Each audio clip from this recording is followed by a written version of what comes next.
Good morning class 4 के बच्चों। आज मैं आप लोगों को आपके एक पाठ्य पुस्तक से एक कविता एक्सरसाइज 16 होली यह पढ़ाने जा रहा हूँ। इसके भावार्थ को आप समझिए, इसके शब्दार्थ को आप समझिए और फिर मैं आपको इसके आगे दिन में क्वेश्चन आंसर लिखाऊंगा। होली, यह होली क्या है? हिंदुओं का यह बड़ा ही उत्साहवर्धन त्यौहार है। कहा जाता है कि फसलों की कटाई हो गई रहती है, बहुत सारे फसल खेतों में लहलहाते रहते हैं। ऐसे में माहौल बड़ा उत्साहित रहता है। बसंत का महीना समाप्त हो गया रहता है। लोग बड़े ही फूल पौधे में नए नए फूल पौधे विकसित रहते हैं। तो ऐसा कहा जाता है कि इसे उत्साह के लिए रंगों का त्यौहार है, यह खुशियों की बहार लेकर आता है। अब देखिए कविता में, आया होली का त्यौहार लाया खुशियों की बहार, मंग में उमंगे अपार हो रहे रंगों की बौछार। बहुत सारी उमंगे रहते हैं। मौसम बदलता रहता है। ठंड से वह ठिठुरती ठंड समाप्त हो गई रहती है। खिला खिला मौसम आता है, शरीर को गुदगुदाता है। वह गर्मी के माहौल में थोड़ा सा गर्म करता है बदन को, तो वह उमंग लाता है हमारे शरीर में। अब देखिए कि फसल लहलहाते रहते हैं तो खेतों में गेहूं की बालियां हवा के झोंकों से कैसे लहराती है। किसान शाम के बाद रात में थोड़े ठंड का आनंद लेते हैं, आग का अलाव जलाते हैं, नए नए गेहूं की बालियों को क्या करते हैं, उसमें भूनते हैं, पकाते हैं, आनंदित रहते हैं।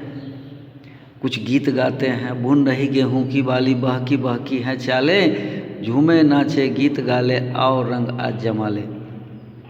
उसके बाद बच्चों में मस्ती है छाई, उनकी नई पिचकारी आई, छिपकर खड़े हैं चुन्नू भाई, उनकी हो रही रंगाई। देखिए बच्चे कितने उत्साहित रहते हैं एक दूसरे को पर शरीर पर रंग डालने के लिए। अपनी अपनी पिचकारियों में रंग बिरंगे रंग भरे रहते हैं और छिप कर खड़े रहते हैं, ताकि उसके हम उम्र बच्चे उसके साथ जो हमजोली बनकर खेलते हैं वैसे बच्चे आवे और अचानक से उन पर रंग डाल दे तो उनका वह चेहरा, उनकी वह छवि, उनका वह कौतूहल, उनका वह उछलना कूदना एक दूसरे को रोमांचित करता है।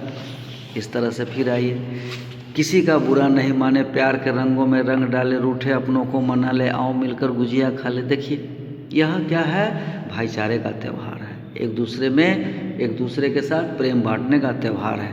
अपनी किसी भी बुराई को समाप्त करके, मन के अंदर की सारी बुराई को समाप्त करके एक दूसरे को अपना लेने का त्यौहार है।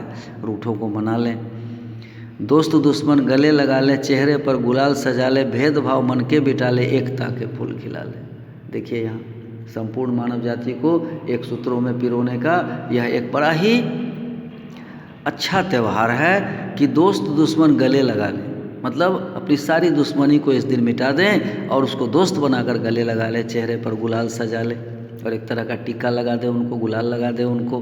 भेदभाव मन से मिटा ले। मन में अगर किसी तरह का उनके प्रति दुर्भावना है, किसी तरह का व्यभिचार है, किसी तरह का कुसंग है, तो उसको वह मिटा करके एकता के साथ मिल जाए। ऐसी होली सभी मना ले, मीठा बोले मीठा खा ले, आओ मिलकर होली गाले, खुशियाँ बांटे खुशियाँ पाले। अब देखिए सभी कोई से एक दूसरे के साथ मीठा मीठा बोले। उस दिन देखिएगा तरह तरह के पुआ पकवान पकते हैं, व्यंजन पकते हैं, तो एक दूसरे के साथ मिल कर के प्रेम का व्यवहार करें और जो कोई भी क्रोध में है उनके क्रोध को समाप्त करने का प्रयास करें, उन्हें मीठा खिला दे, उनकी आवाज़ मधुर हो जाए, ऐसी कामना करें, ऐसी इच्छा रखें, ऐसा व्यवहार करें और उसके बाद सभी एक दूसरे के साथ खुशियाँ बांटे। इस तरह से डॉक्टर अनुराधा सक्सेना ने यह कविता बड़े ही भावुक अंदाज में हमारे सामने परोसा है। अब इसको हम लोग पढ़ते हैं, याद करते हैं। अब इसके बाद जो क्वेश्चन आंसर है इसको मैं आपको आगे बताऊँगा।